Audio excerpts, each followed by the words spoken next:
uh, we always first do exploration, data exploration. I remember telling you, data exploration is you understand what you exactly have in your data.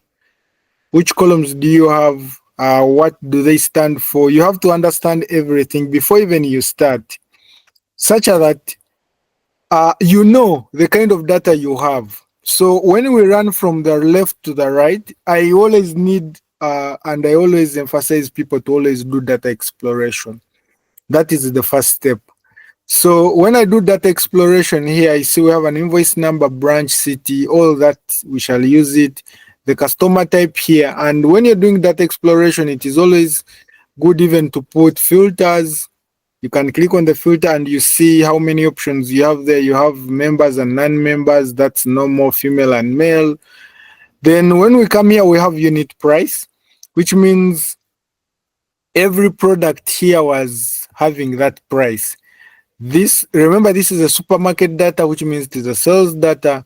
This is quantity. There is a tax for each item sold, and the tax is 5% of the total of this. And it's good lucky that they gave us the total, which is this. And when we can always try to test it out.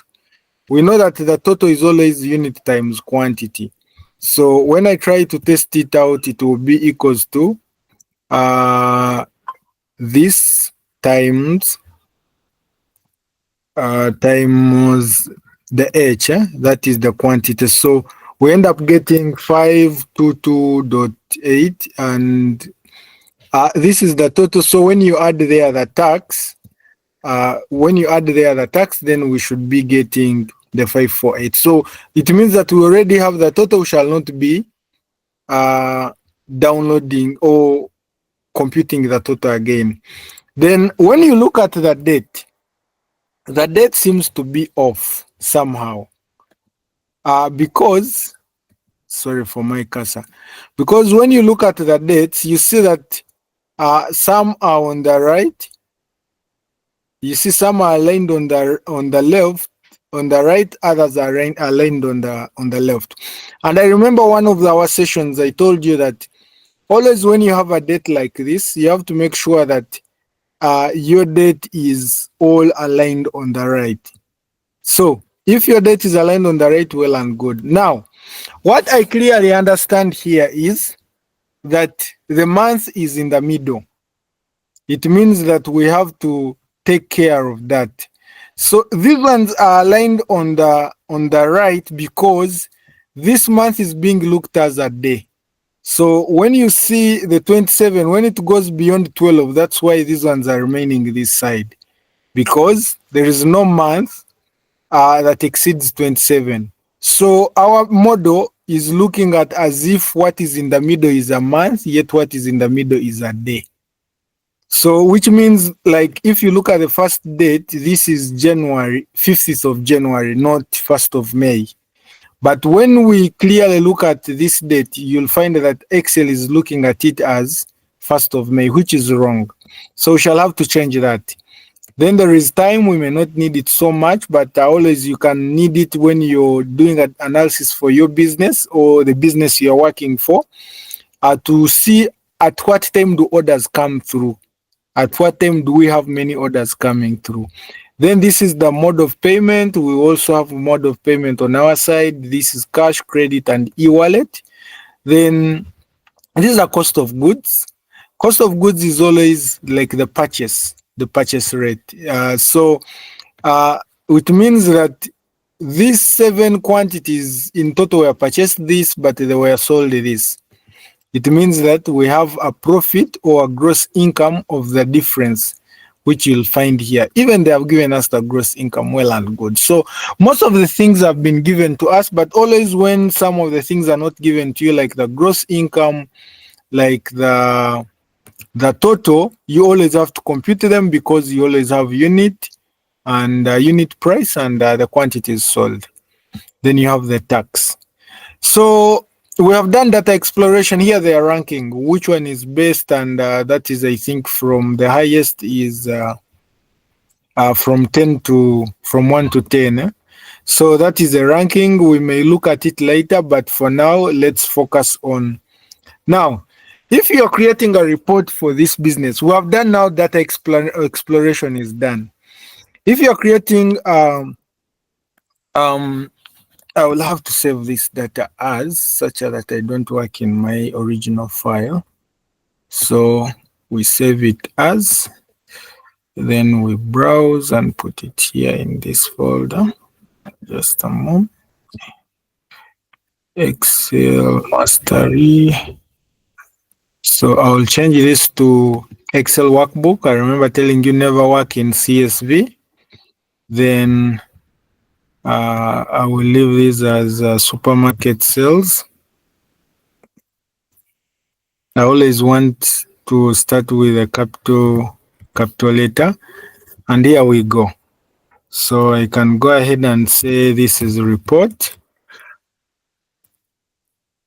If you have any question, please you raise up for the same, because we don't want to leave you behind. Now, this is the data we are working with. Now, start with planning. Anything you do, you always have to plan. You always have to plan anything you do, and the people who have been near me have always criticized them on not planning. And always put the plan, document your plan. Don't speak about the plan and just leave it there in plain air. So how I document my plan, I'm going to look at what summaries do I need to create from this report. The first thing is most of us, we have done sales, and we are in companies that are doing sales. Companies depend on sales, depend on commercial. Everyone has to be having a sales mindset. So when you're looking at such a report, what report do maybe the clients want or your bosses want to look at? If I can copy these headers, I'm copying the whole headings, then I'm bringing them this side. So I want to paste them here, but I want to paste them in a vertical format such that I tick off what I want.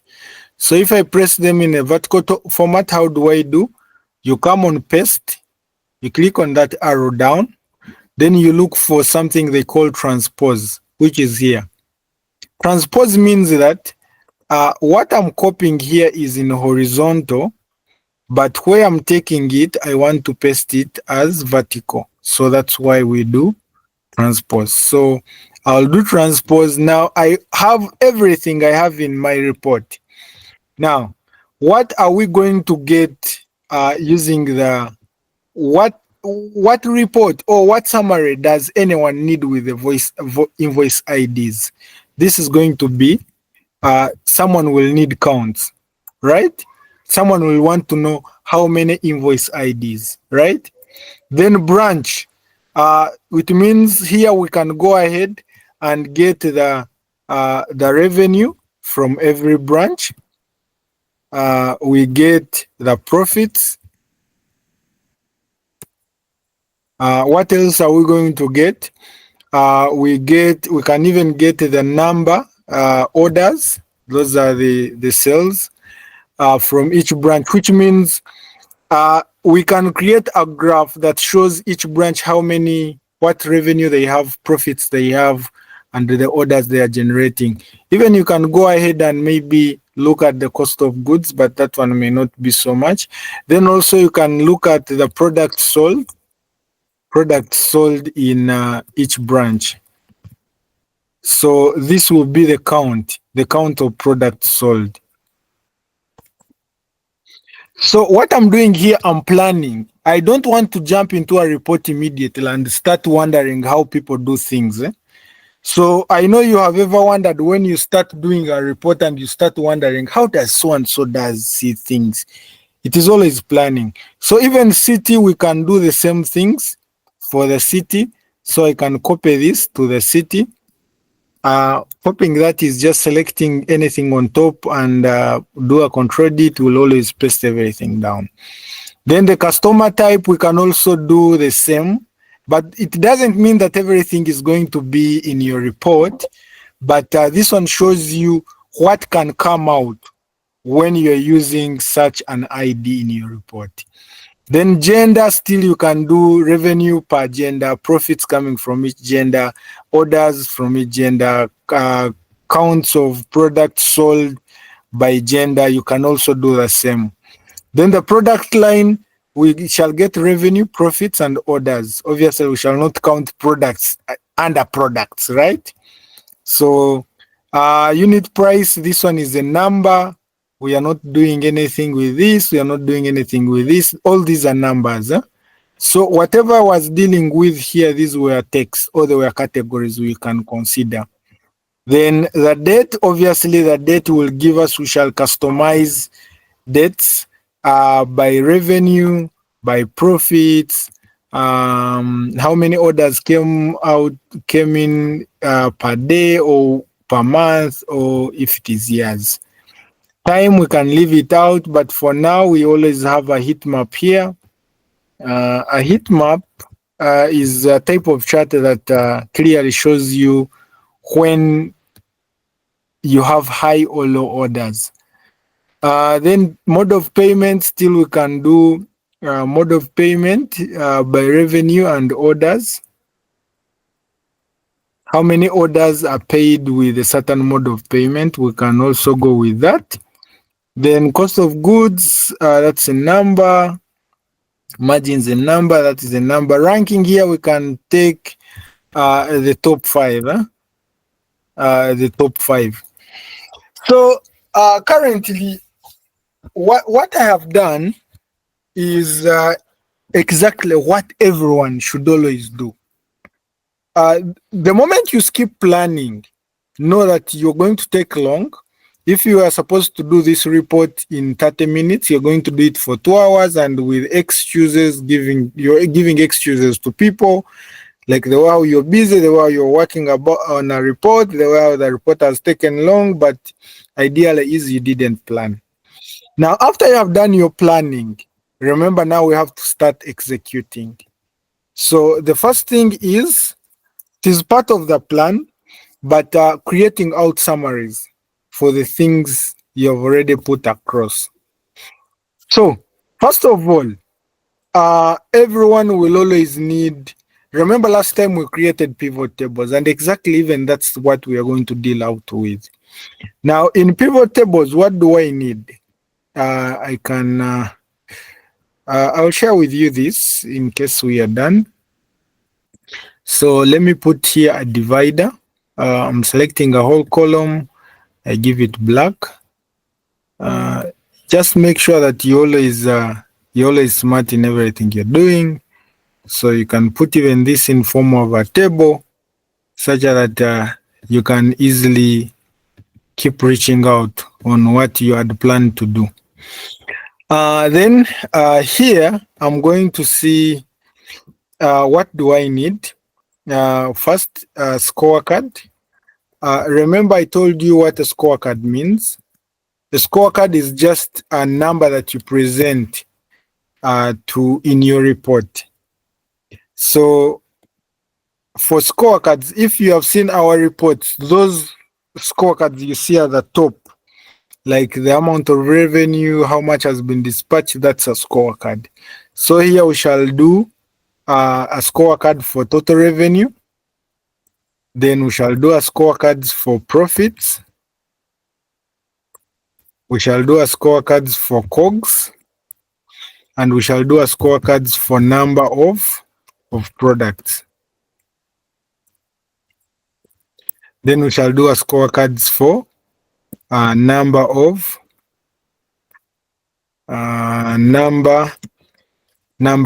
invoices. You know, when you count number of invoices, those are orders, so you don't have to struggle a lot. So these are scorecards we are going to have. Now, it means that all these, I must have each of them, I must create a pivot table that is giving me a total of this. So before we go further, as we did exploration, PC had not yet come, we found out that the only thing that is going to give us headache here is the month, the date.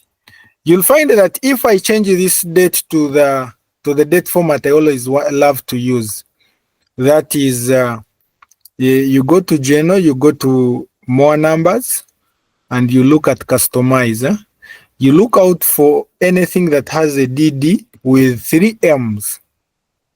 Even if it is slash, so long as I look at the month in words, in text. So you see, when you change this, like what I told you last time, that this is being looked at 1st of May. Yet, it shows us here that these ones we are computing their dates in form of month, day, then year. It means this is wrong. This is supposed to be 5th of Jan. So how do we change this? There are many ways how you can change it. Last time we did those formulas. Let's try one. There is a formula called date value. Let's first try that. We see whether it is giving us what we want. So when we click on date value, automatically it is giving an error. Let's run just a moment. So it means that date value is not working because still this date is not well formatted. Now, what else now do we go for? The next thing we go for is splitting these dates.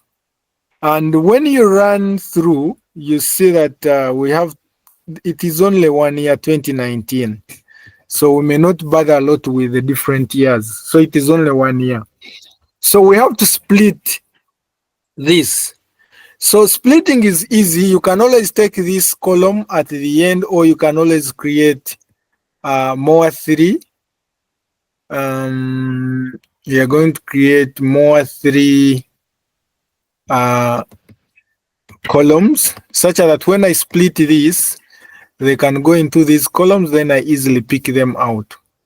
Now, here, for me to split, I'm looking at that slash. So I want to split looking at the slash. So I will select the whole of this. You go to data, then you go to text to columns. So when I click to text to columns, it will give me this. And they are telling me that, do you want to use a delimiter? A delimiter is anything that is separating. Not to confuse us, let me take this back to the format it was, to Geno. No.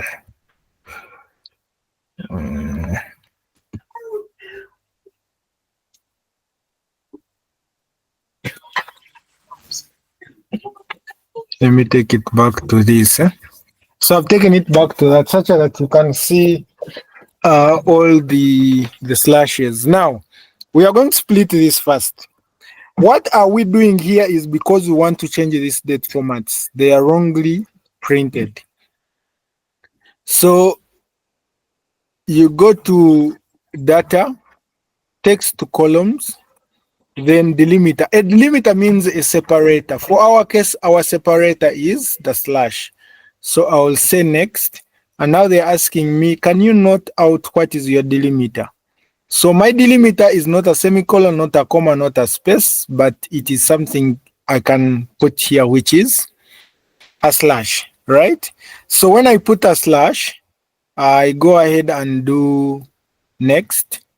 Now they're asking us that, do you want us to replace starting from K1? No, I will say start from L. So I'll click here and click L1. So in other words, I don't want this date to be removed. I want to remain looking at it such that I can verify. I can even delete it maybe later, but I still want it. I don't want to replace it. Then I'll go ahead and finish. Now, when I finish, just ignore what you're saying. It was supposed to be numbers because we created this. If I can put this back to numbers, like this, to number, like this. So you see here it has split. This is a 1, a 5, and a 2019. So when you check here, you see that 2019, the year is the same. Now, this time we can easily tell because we know this is a month, this is a day, and this is year. So here you can even leave these columns to be part of your data, because at the end of the day you may need them. You may need to know which month, and here there are only 3 months we are dealing with. So that is Jan to March. So the most thing was on the day. Now we need to change. We need to put this date back to the date format we need it. I'm creating more columns such that you easily understand. I don't want to keep deleting and you forget what we had. So if I create another one, sorry, I was supposed to create it on the right. So this is the correct data date. I'm going to put calculated date, cal date. So how do we calculate the date? I'm going to put this date in the right format. I'm used to that the day comes first, the month next, the year last. So we have a function called date function. So this date function asks you for a year, which I will click here, comma. It asks you for a month, which I will click this, and it asks you for a day, which is this, and enter. Always it will bring it in a serial. We all know that dates are in serials. The first date being in Excel being 1st of Jan 1900. So you can't put anything beyond the 1900 in Excel and it accepts. So that is the first day they consider as number one. So which means we have gone 43,470 days since 1st of January 1900. Now we can easily go and convert this to the date we are used to, that is customize, and you look for that date format. I told you where there is always 3 M's. It is always giving you a text of a month. Now you see, this time it is 50th of Jan, and you remember the other time we're looking at this as, if I can take it back. Remember the other time we're looking at this as 1st of May.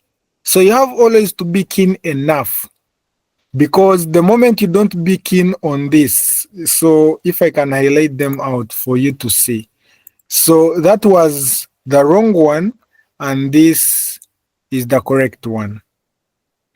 So the moment you are keen always to have this put together, then you'll always have the right data. So it means now I can go ahead and run this formula up to the bottom, and it will run the correct days. Now you see this that was failing to read, it is reading now 27th of Jan, which is the correct one. And mind you, always your dates have to be aligned on the right. Even numbers. The moment a date is aligned on the left, then there is something wrong. You see now, like these dates we had, these ones. These dates were aligned on the left. That's why I noted that there was something wrong. Now, after you have done all this, you can go ahead and remove the other one, but I'll remove it for the purpose of reviewing what we have changed. And this is the correct date. And even I'll leave there the formula for the purpose of our review. I can leave there these columns, day, month, and year, but you can remove them in case you feel like, but sometimes you may need them. So now I can go ahead and continue with my summary. Now the summary, remember we have said we need first these scorecards. These are going to be our scorecards. We want revenue, we want profits, we want cost of goods, we want number of products, we want number of invoices. So what we do here is you come to this data of yours. If your data is already having filters from the first column to the last column, it means there is no column in the middle that is blank. So which means when you always have that property, you can always click anywhere, just in a single cell, and you say insert pivot. And when it brings insert pivot, you can go ahead and choose where your pivot should be. So our pivots are going in a sheet called summary, which I already have. So which means it is already existing. Then again, another thing, always to use other functionalities, I always encourage people to check, add this to data to the data model, because when you you check this, you get more properties when you're using that data in pivots. I remember I remember even a question asked once by Bernard himself in one of the sessions where he was looking to get the distinct numbers, counts. And the only way you can get it without the shortcut he was talking about is checking this. So the moment you check that and existing, then you have to redirect where your pivot table should start. So I always like to leave one row at the top and one column on the left. I start with that. So when I okay this, it is going to create a pivot, and you can always detach this. Don't. Some people will say, but mine is never detached. So you can always detach it. You can always attach it on the. When you take it to the extreme right, it attaches it to its space. So it is always supposed to be aligned on the right. I will not go depth into this because we have classes starting next week, Jan. That's when we shall deal most in this. But this class we have ever done pivot tables, so this is just a review. Now, what we need is the total number of revenues. It means I will pick the revenue column, and I don't struggle to always scroll up and down. I can always. Then another thing I didn't tell you that always rename these headers to the easiest headings you can memorize. So instead of leaving this as total, I'm going to call it revenue. Then instead of leaving this, actually, this is COGS. I'll put it in. Oh, sorry. Let me save. My mouse is acting up. Okay, this is COGS. I'll put it in capital letters. Then gross margin percentage, that's a percentage, obviously, that's gross income. Gross income is gross profit. So you can leave it that way or have it here as gross profit, because we saw that this difference 26 is the difference between 548 and 522. Because this is the cost of goods and this is but this is not net profit, and you'll read about much on that. Gross and net, they are always different. Gross, you haven't removed cost of goods, sorry, you haven't removed cost of operations. So let's go ahead and come back to our you see here you're still seeing total, so we have to refresh. So you always come to pivot table, analyze, you refresh, and it will tell you we couldn't refresh the data model from its source. Here's an error. The column named gross income already exists in the table. Wait a minute.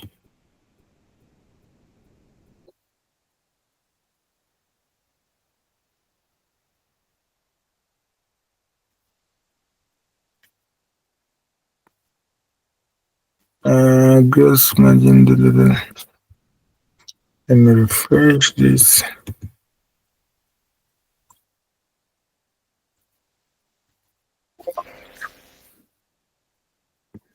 Oh, named range. So let's first check the range we are dealing with. I change the range. So this is up to you, and yeah, we're up to you. So sometimes when you get anyway, So I will delete this and recreate another pivot after refreshing. That's why we always have to do all those changes before you start dealing with data, because you'll always get these challenges depending on the Excel you're using or how your laptop is responding to the changes.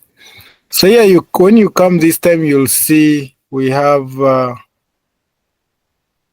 we have revenue? Just a moment.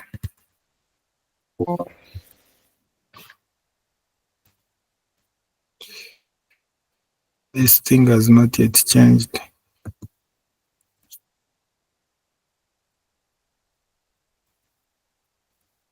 Just a moment. Let me.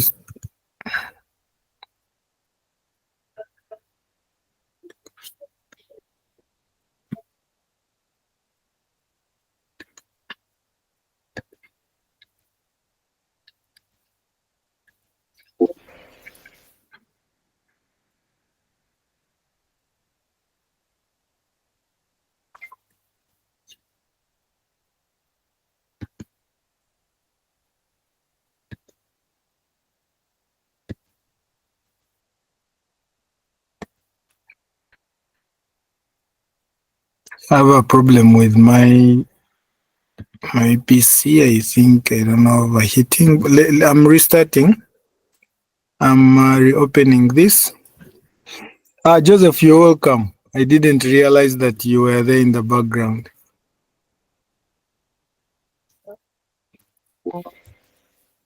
Yeah. So let's go with what we have. I see. Now, now the planning, we have said we need revenue. We can rename these profits. We have COGS. We have a number of products.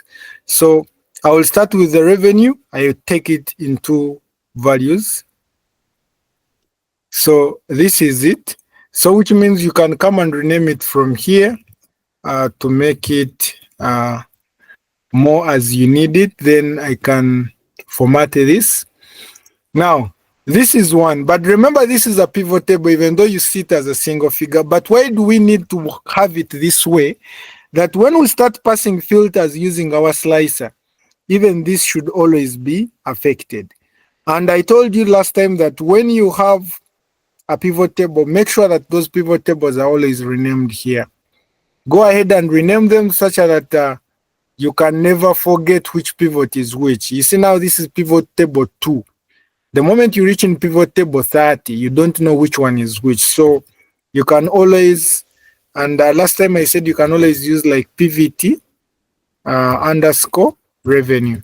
Or you can even put the easiest name you can use. So I'm putting PVT to make sure that everyone knows that it is the pivot table of revenue. So I'm not going back the other side. I'll copy this, paste it here. Make sure to skip a line because every time this expands or you add something else, it is going to override this. You can even skip 2 columns, 3 columns, depending on how you're going to adjust your stuff. Now, here we are going to profit. Profit also didn't change, remained as gross income. So I'll drag it here and remove this. So this is now gross income. Gross income. I will copy this. Now, remember to rename this. So this is PVT gross. Or you can call it profit. So we are going to copy this how many times? 3 more times. So paste here, paste here, paste here. Now I want to make these columns smaller, and this, select all of them by pressing a control down, then resize them at once. They will resize. Then these also I want to resize them Select them, then resize them at once. They will resize well and good. Now this is our cogs. This is going to be number of products. Then the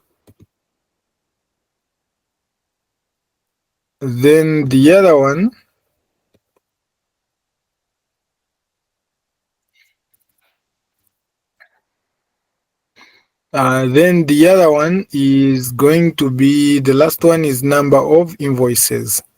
So here we can just call it number of orders. Right? Now come and change this to COG like this, and remove this.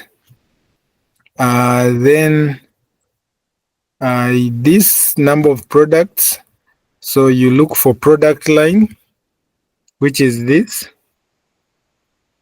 and we remove this. They are 1,000. Then this last one is we are counting invoices. That, and we remove that. So you can go ahead and rename this, but I'm not going to spend much time on renaming since we are being taken up by time. So these are 1,000 and the products are 1,000. Now, there is something you have to, why are they 1,000? Is because we are not counting distinct. It is counting all the lines. So when you look at this data of ours is 1,000. It is 1,001 because we have a heading. So it means that we are counting all the lines. So we have to come back here and double click. Oh, sorry. I will show you what I've done maybe at some time ahead, but that's not what I meant. So I was meant to double click the header, then it will bring these options. I have to look for count distinct, not counting, because counting means you're counting everything. So count distinct here, I can change this to number of products. So I'm counting distinct. So distinct, you see there are only 6 products. Then also invoices. Maybe there is an invoice that was having more than one product, so we can't say that there were 1,000. Oh, sorry.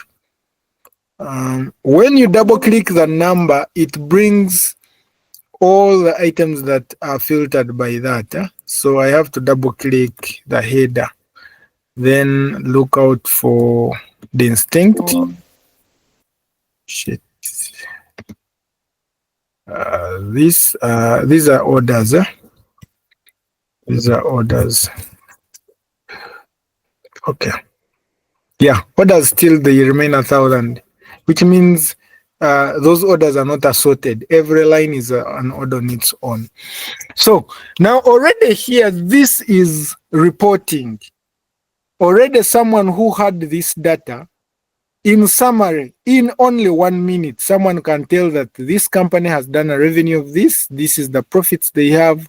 These are the cost of goods. This is the money they use to buy, to pay suppliers. These are the items. These are the orders they have. They have sold from those sales. This may not be enough, but at least it is a progress that you have already done a summary. That anytime someone needs me to talk about to report this, even if it is shifting this into a slide or into my presentation, very easy. You can even take the number the way they are, or you can even screenshot and post this, but it is hard for someone to know what the business is doing with all this data. That's what we call reporting. So the next thing we are going to is we are going to look at now what things do we need as breakdown. We already have them here in plan, so you don't need to struggle a lot. Now, you see all these are having the same parameters that we need to make revenue on them. We need to make a breakdown of profits, a breakdown on of orders, a breakdown on products sold. It means that these categories, we can have them as slicers. Then we create one graph for revenue that is going to present all the four. Because you can't create a graph breaking down per branch revenue, profit, orders, and products. Again, you do cities. Again, you do customers. Again, you do gender. It is too much. And remember, we are looking at summarizing this data to the neatest we may. So which means all these are going to be slicers. Then we shall create four graphs. Now that means I'm going to create a breakdown of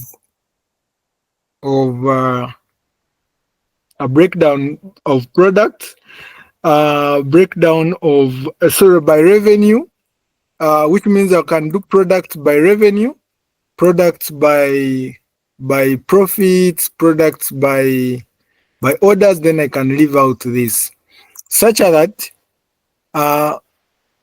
let me do it like this and bold it. Actually, that's a sharp color.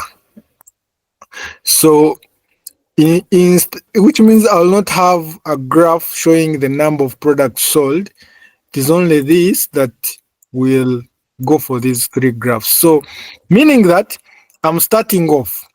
I'm going to pick, this was revenue. So I'll pick this revenue, put it here. And now this time I bring the product lines, these, and put them in rows. Already done, which means every product we have the revenue that came out. That is done. So you can go ahead and, by the way, remember to go back to rename all the pivots. We had forgotten. This is PVT COGS, and this is PVT products. This is PVT orders. Then this is PVT. This is products versus revenue. You can always go ahead and rename the way how you want, but make sure that the way how you rename, people also should understand. If you have colleagues that are going to work on the same report, they should understand what you're doing. So I can first format this such that I'm going to copy paste. How do I format this? Go to design, put this into tabular form such that it can pick its own headers. If you don't, we don't need the grand total because we already have the total here. So you say I don't need grand total of both rows and columns. I don't need subtotals. No, both rows and columns. And that's it. So we are done with this. Copy this. You see, I'm going to I'm doing my thing to the right. I never want to put pivots at the bottom. There is a reason why. That when I reach expanding, they shouldn't be overlaying each other. So this, we are changing this now to, remember, we have revenue, profits, and orders. So we are changing this now to, no, okay, we have revenue, now we are going to profits. So this is profits, or it is still gross income. So instead of revenue, we are putting that and removing. So you can always go and rename. Can always go there and rename, but before you make your data smart and all that, make sure that the context is on point. So I'll bring here. Now this is going to be orders. So I'll carry Are you sure? Are we having orders? Yep. Here I will carry invoice numbers, invoice IDs, and tap. So this is it. But this data, everything was nearly the same. It is not going to give us exactly what we needed, but we can go with that.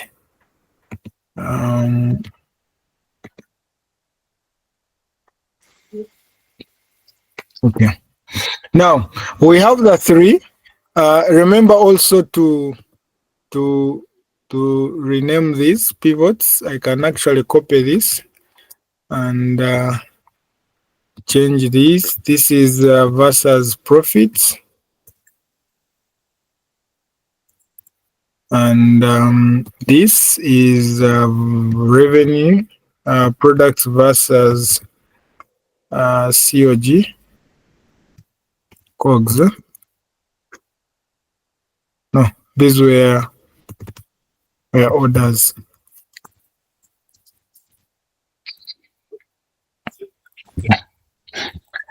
So at the moment, this is what we have now. Let's bring our slicers. We have said that all these four are going to be slicers.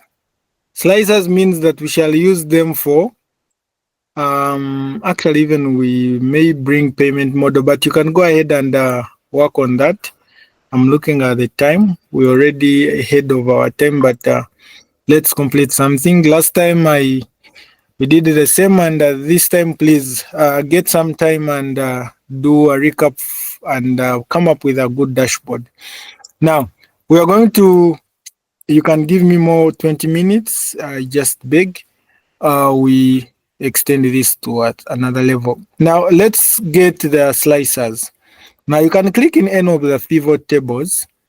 Then when it brings these options here, right click on the brand, say add a slicer, add a report slicer or a report filter or a report slicer. This is the report slicer.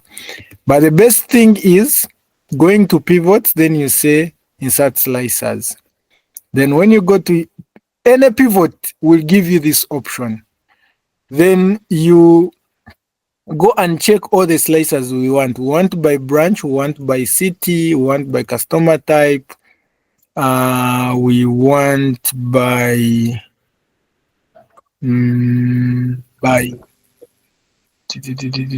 gender, and we can even take payment model.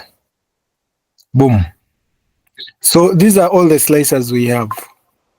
Now, because we had selected one of the product here, when you check this slicer, when I change this slicer, you see it is only changing the data for revenue. You see? It is only changing the data for revenue. It is not changing all the other remaining data as pivots. But I want all my slicers to be changing all the pivots. So click on any of that slicer, go to the report connections. You go to slicer. If you are home here, you go to slicer. The moment you click on slicer, there is a tab here that comes for slicers. So go to slicer, click on it, slicer, then report connections. The moment you come to report connections, it will bring you a table showing all the pivots connected to that slicer. You see, it is only one pivot. This is the reason why we were renaming our pivots. Now we can know which pivot we are dealing with. So you go ahead now here and select all of them. Because this is branch, we don't have any data for branch, which means we want it to be filtering everything here. Do the same for all the other slicers. And now the challenge is that when you select more than one slicer, you can't have the report connection. So you have to do one by one. Just have to be patient and you do that. So we are going to do this quickly. Select all these. You come to the next slicer, report connections, select all these. But making sure that you don't have a slicer here that is having its own data. Like you see that I didn't make gender, female and male, how much revenue, then I wouldn't needed a slicer. So that's why I don't have a slicer here for product, because I'm doing everything by product. Because if I had a slicer for products, then it would be slicing its own pivot. It wouldn't make sense. So this is gender. Then I'll come to report connection. Any question, please, as I'm doing this? And then you go to that, which is the last. Okay. So here we go. All the 5 are done. So you can go ahead and reduce depending on their sizes, to make sure that also you optimize on space where you're going to put them, because it is always space is always important, and making sure that they are visible or your readers know what they are looking at. On making this more intuitive, that is going to be next time, but for now we run with these basics. Now, which means I can go ahead now and create here my dashboard, which we call a report. A dashboard, and you know what I never need on, I never want on my dashboard is one. I never want grid lines. Come to view, remove grid lines. Remove the formula bar. Sometimes you can leave the formula bar because you'll need it for the scorecard when you're aligning scorecards. So you can even remove this the rows and column labels, but for now let's leave them intact. You can even always go ahead and give this a color. Let's say I always love to make it a feel of gray, like this, such that it is not the normal whitish. So when you come to your summary, select control, select all your slicers, cut them because we are taking them, and paste them here. And here it is asking me, you are pasting active content, paste without active content, paste everything. Now, here it means that the active content, that it is filtering data that is the other side. That's what they were trying to tell me, which I said it is okay. So here you can align which one to go on the top. So you can say branch here, city. You can bring gender.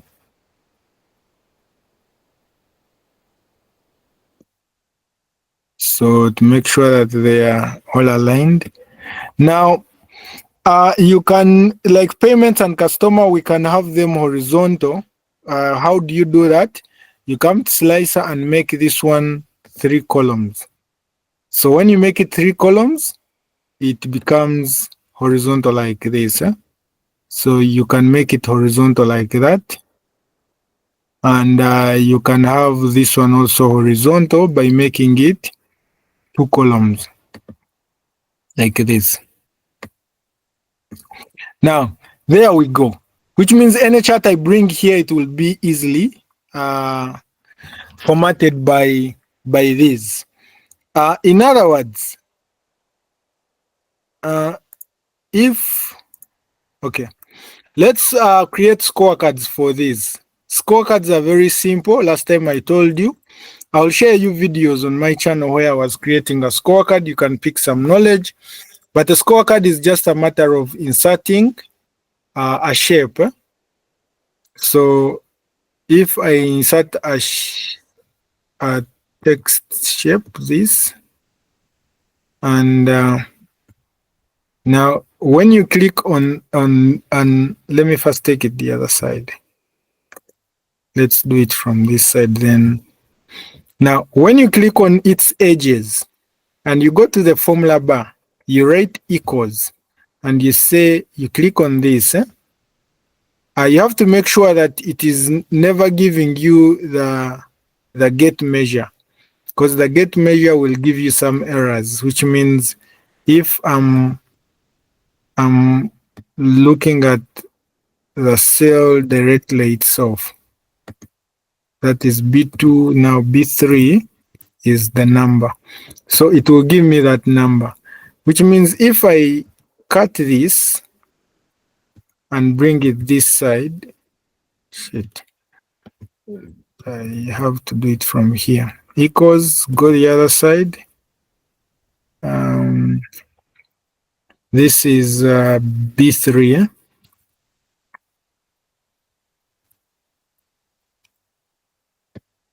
I don't want to pick a get. I will have to remove that. Just a moment. Sorry.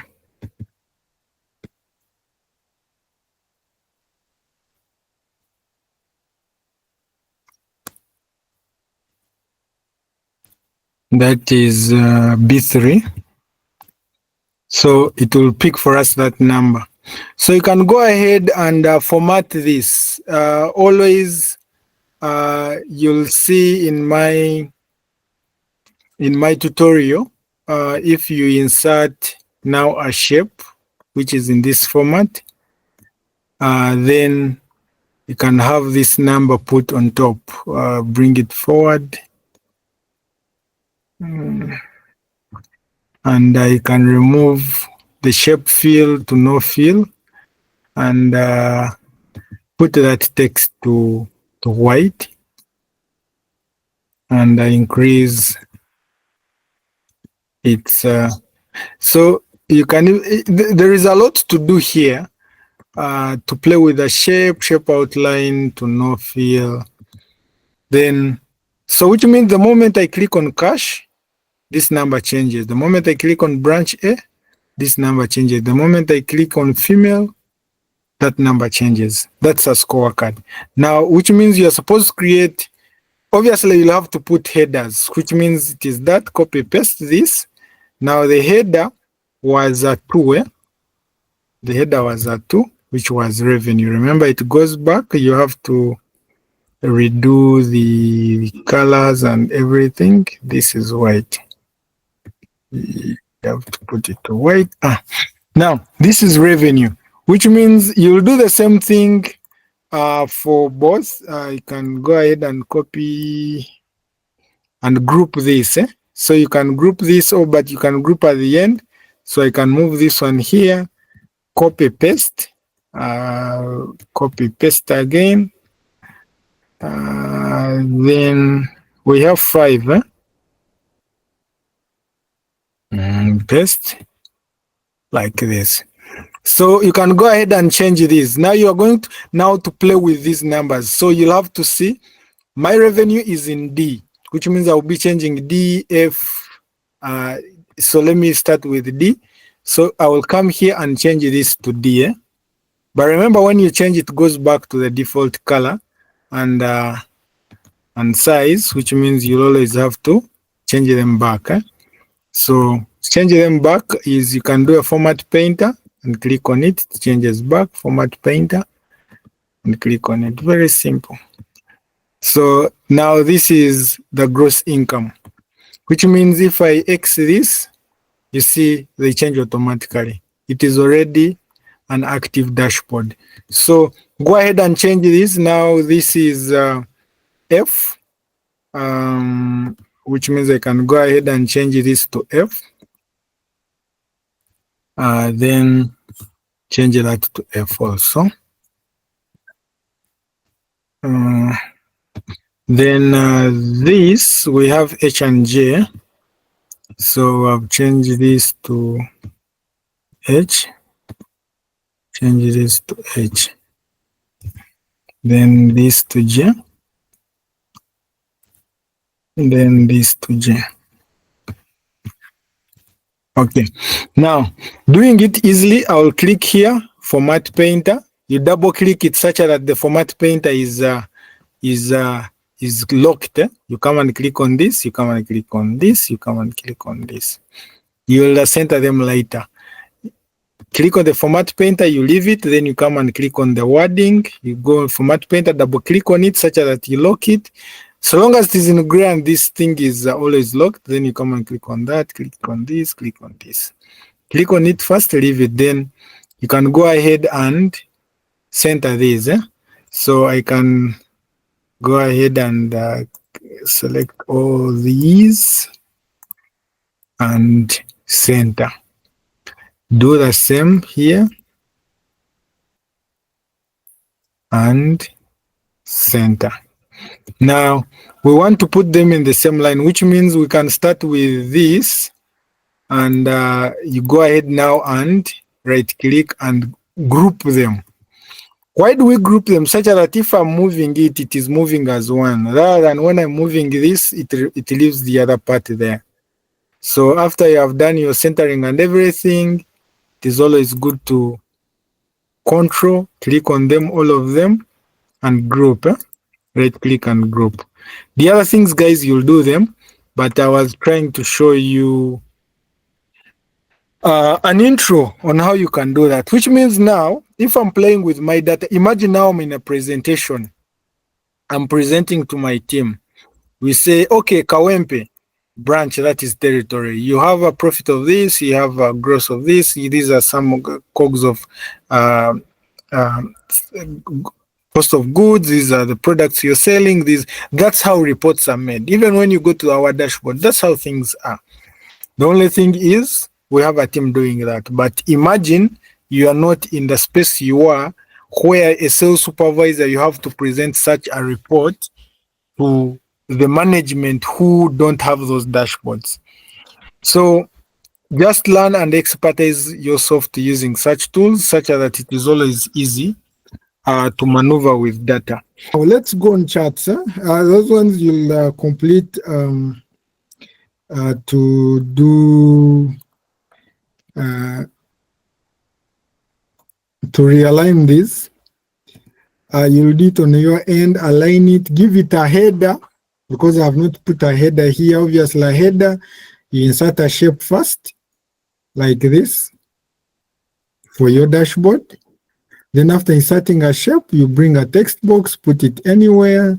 You call this a dashboard, and go ahead and move that. Center, bold it, and I can have this to 30. That's it. So that's how you create a header. Then let's create some charts. Now, charts, I'm going only to create these charts, then the rest I want you to create some charts, other charts which we have not talked about. There are some things we have not put on the plan. I've not put the date, I've not put the payments, I've not put the ratings, top 5. Create some good charts and present even the percentage. You can use percentage of payments using pie charts and all that. For now, I'm just going to create different some bars. So selecting this, I'll insert a chart, and I will insert, you go to recommended first. You can pick out what you want, but for such data, I'll always want you to first sort this A to Z. Go to more, sort more options. This time we are going to sort data, but we are going to rely on the revenue. So we are sorting descending, not product line. We don't need alphabets, but we need to do using the revenue, such that the one with the highest is at the top. Do the same here. Do the same here, like this, and do the same here. So I'm using more options such that I don't sort A to Z just alphabetically, but I'm sorting the numbers themselves. So that's why I'm doing this. So when I do that now, if I click there, I can go ahead and insert. You can go ahead and insert. You go to recommended charts. They will always recommend for you a column, but for this type of data, I will always need bar charts. A bar chart is somehow different. Why? Because I will get all the labels clearly than how. Let me first create both, then I explain the difference. Insert recommended. Let me first put both. Now, there is a difference here between, they are both speaking the same thing, but there is a difference between the column and the bar. That the column chart is, I'm getting a lot of squeezed labels than it is with the bars.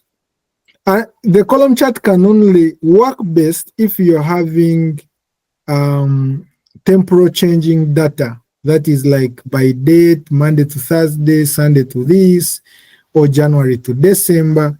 But these categories that are not temporary, you can always use bar charts. So I'm going to go with bar charts. So I'll align my bar chart by removing the buttons. Click here, remove the buttons. I don't need these numbers. Click on them and delete. I just need to put here data. You can always come here and insert your data labels. Then since I have removed the x-axis, I don't need these grid lines. I can delete them. I don't need this. I know it is revenue because I'm going to put a header here. And I can rename my header by even putting it on the left. I can rename this header as revenue per product. Revenue per product. So if you are using Office 367, but before we go that side, I want us to increase on the gauge for the bars. So I'll right click on them and say format data series. So the moment I click on format data series to bring this on the right, you see where there is a gap width. Just increase that gap width. When you reduce it, it means you're reducing the white space between them. Then you're increasing them. When you put it up to 0, it becomes like this as a histogram. So you can always have it around there. Here is enough there. So these numbers are fine, or you can always put them inside by right-clicking on them. Change data labels here. You can choose to put them inside, to put them inside end, inside center. It is all up to you. So if I put them inside end, then I come here on color and fill. I give them my color white, like this. No. I don't want to fill them that way. Which color was I looking for? No, that is shape. Oh, this color, we change it from here. Yeah, there. So you can go ahead. No. Bold is not. So you can go ahead and create it this way. Now, you all see that here it is top to bottom and here it is bottom to top, because for graphs they are always reading from the bottom. Now we want to change this. Or if you still have this option on the end, or I can remove it, then right click and format. So no. Click on any bars, right click and format data series. Now on data series, there is at the bottom, there is a reverse. Just a moment.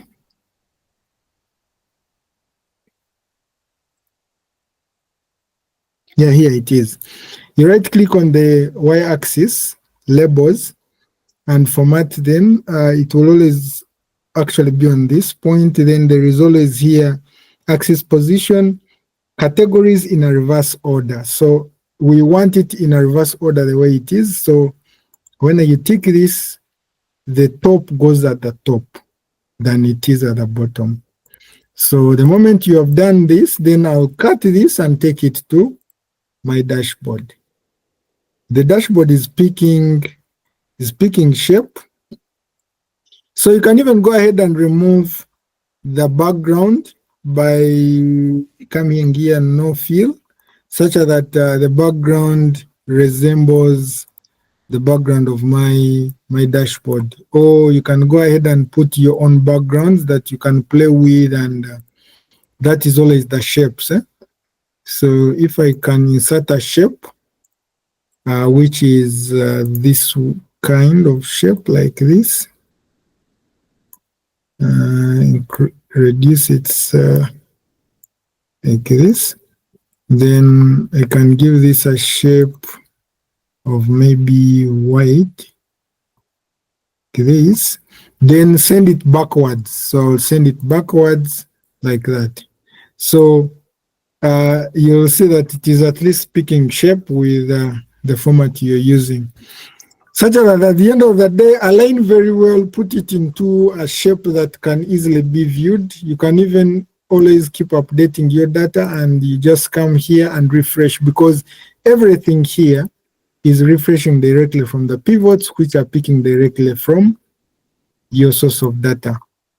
So go ahead and create other charts. I will give you this assignment. I think by Monday, please just create off some time by Monday. If you can send this through, it is to your benefit. Me correcting you what you have done wrong is always the best than hearing from what other people have done. It is always practice that makes you perfect. So I think that is it. Any other questions? Sorry, I still have hit above 5.